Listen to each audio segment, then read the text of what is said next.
We serve up a delicious Thanksgiving primer next. CapeCast. Howdy folks, I'm Eric Williams and welcome to CapeCast, the official webcast of the Cape Cod Times for November 21st. We get our gobble on at Plimoth Plantation in the second half of the show, but first let's take a look at news. In the Tribe versus Tribe department, the Wampanoags of Gay Head and the Wampanoags of Mashpee may end up vying against each other for the right to build a commercial casino in southeastern Massachusetts. Governor Deval Patrick has floated a plan that would allow for one commercial casino in this part of the state, and both tribes are exploring the possibility of applying for that license. In the new innkeeper department, a hotel management group has purchased the 4 Points by Sheraton in Hyannis Resort for $13.6 million. The Finch Group plans to begin renovating the property immediately, but the hotel will continue to operate and all existing reservations will be honored. In the over-the-river etc. department, millions of Americans began hitting the roads, skies, and train tracks early today in what was predicted to be the largest Thanksgiving pilgrimage ever. A record 38.7 million U.S. residents were expected to travel 50 miles or more for the holiday. And we here at CapeCast made a pilgrimage of our own to find the true meaning of the holiday at Plimoth Plantation. Plimoth Plantation is a living history museum. We're a bicultural museum, which means that we explain the history of 17th century Plymouth from the perspective of not only the popular colonial English story, but also the not so well-known native Wampanoag story as well.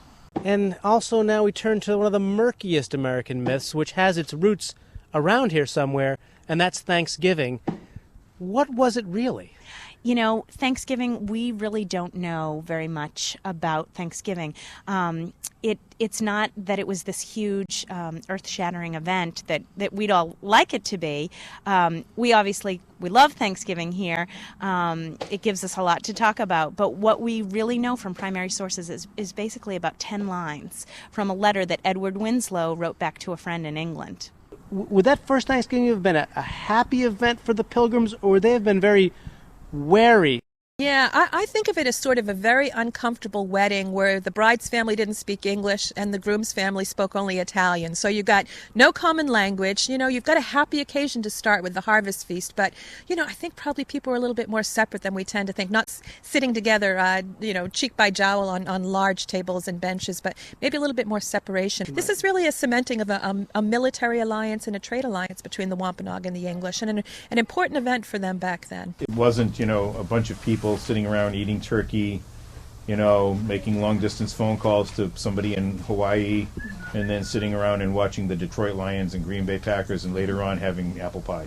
So if we're going back in time then to the 1800s, when this whole thing started gaining ground... Real momentum, serious momentum. Is that like the cultural consciousness yearning for simplicity, yearning for a creation myth, yearning for a hunky-dory time when everything was really neat?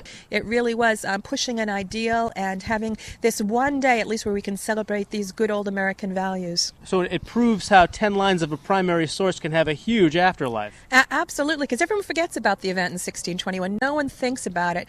Our Thanksgiving holiday develops in the absence of knowledge of that event. However, you have this historian who discovers it in 1841, and he says, aha! This is the first Thanksgiving, the first time it's ever called the first Thanksgiving. If your Thanksgiving plans fall through, you can put on the feed bag at Plimoth Plantation tomorrow. Check out plymouth.org for more information.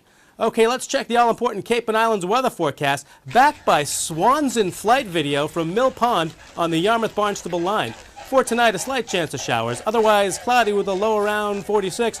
For Thanksgiving, mostly cloudy with a high near 60.